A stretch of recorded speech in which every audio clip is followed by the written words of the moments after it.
The morning was quiet, almost too quiet. The sun had just risen, spilling soft light across the street. The homeowner stepped outside, coffee in hand, breathing in the calm air. For a moment it felt like any other day. Then, the sound began. The garage door groaned as it lifted, slow and heavy, the echo rolling down the street like a warning bell, metal grinding against metal, loud enough for anyone nearby to hear. A normal sound, but today it felt different. It felt dangerous. And then she appeared. At the edge of the driveway stood Karen, the infamous neighbor. Her arms were stiff, her eyes sharp, watching like a hawk that had finally found its prey. She didn't blink. She didn't move. She just stared. Her hand tightened around her phone. She whispered to herself, but the words carried in the morning air. "I knew it! I knew it!" The homeowner froze, confused. What had she known? What was she planning? Karen's thumb danced across the phone screen, quick and desperate. She brought the device to her ear, her voice rising with a strange kind of triumph. "Yes, 911. I'm reporting a stolen car. Yes, right now. It's here, in his garage. He's hiding it."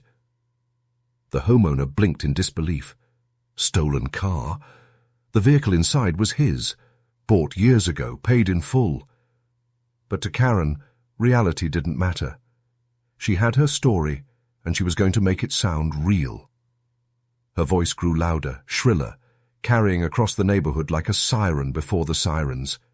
"He stole my car! I just bought it, and he's hiding it in there! Hurry!" Neighbors peeked through blinds and cracked doors, curious eyes lighting up with gossip. Whispers stirred. Fingers pointed. And then, faint in the distance, came the sound that changed everything. Sirens. Low at first, then louder, echoing across the neighborhood streets, cutting through the calm morning air. The sound of judgment. The sound of escalation. The homeowner still hadn't spoken a single word. He hadn't moved from where he stood, but the world around him had shifted. Karen's grin widened as the flashing lights came closer. Her eyes gleamed with victory, as if she had finally trapped him, as if the police would drag him away in chains, proving she had been right all along. The garage door, still half open, framed the car inside like evidence in a courtroom, and Karen stood like the self-appointed judge, jury, and executioner.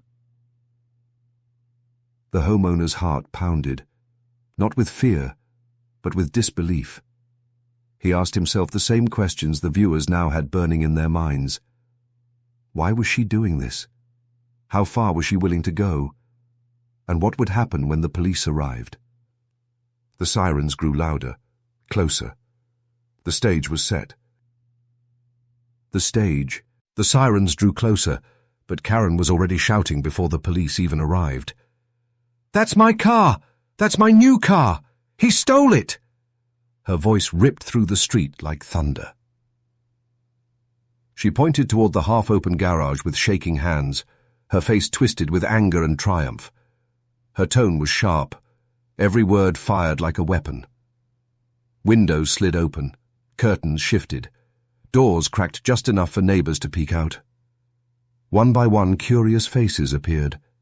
The quiet street that had been calm only moments ago now buzzed with whispers and suspicion. "They said he was strange," one neighbor muttered behind a half-closed door. "I heard something like this before," another whispered. Rumors spread faster than fire. Nobody cared if they were true. The scene itself was enough fuel. The homeowner stood still, his hands resting at his sides, calm on the outside. But inside, he felt the weight of the storm pressing down. He knew this wasn't just noise. It was a battle, and Karen was determined to win. She kept shouting, louder and louder, as if volume alone could turn her lie into truth. "He stole it! That's my car! I just bought it! You're all witnesses!" Her eyes darted to the growing audience, desperate to pull them into her side. Every shout was a net thrown wide, hoping to catch just one more believer. The homeowner drew a slow breath. He could feel every stare, every doubtful glance burning into his skin. He knew the truth. He had owned that car for years. He had the papers, the keys, the history. But in this neighborhood, truth wasn't always enough. Because the HOA loved Karen. She was their voice, their enforcer, their queen of complaints. To them, her word was stronger than fact, louder than proof, and now, with neighbors gathering, her power was at its peak. The homeowner stood in silence, watching her performance. Her words echoed against the walls of he houses, spreading fear, doubt, and anger. For a moment it felt like he was already on trial, judged guilty without ever being heard. The storm had only just begun. The shouting had grown too loud to ignore. Soon other figures appeared, members of the HOA board, drawn out of their homes like moths to a flame. Their clipboards were tucked under their arms, papers ready, pens clicking nervously. They didn't come to help. They came to judge. Karen waved them over like allies already waiting on her side. "See? I told you. He stole my car. It's in his garage right now." The board members nodded slowly, as if her words carried weight beyond reason. Their eyes flicked toward the homeowner, then back to Karen, their expressions cold and sharp. One of them whispered, "This could be a violation of community trust." Another muttered, "We'll need to check documents. Rules must be followed." And another added, "The neighborhood can't have dishonesty. We must protect order." It no longer felt like a street filled with neighbors. It felt like a courtroom set on a galactic stage. Karen stood as the prosecutor, the HOA as the counsel, and the homeowner as the lone figure on trial.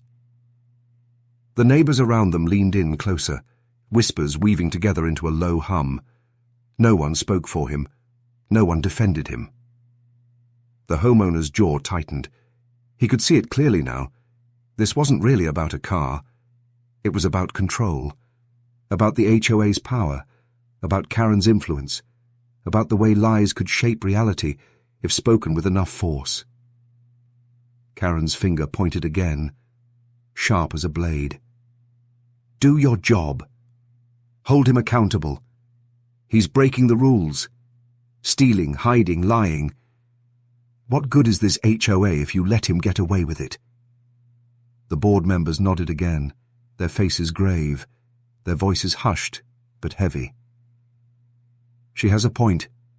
Documents must be reviewed. Community trust is at stake." The homeowner stood in silence, his mind racing. He knew the truth, but truth was not enough here. This was no longer about proof or logic. This was about a battle for power, for authority, for who the community would believe. And right now, the scales were not in his favor.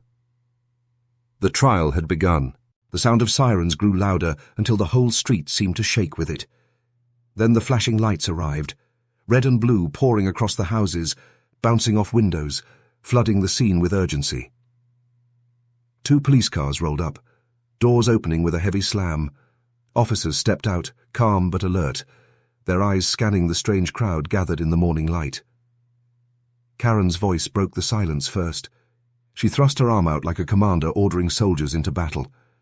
"There, arrest him. He stole my car. It's right there in his garage." Her finger stabbed the air toward the homeowner. Her face was wild, glowing with the belief that victory was finally hers. The officers paused, their eyes narrowing, taking in the scene. The homeowner didn't flinch.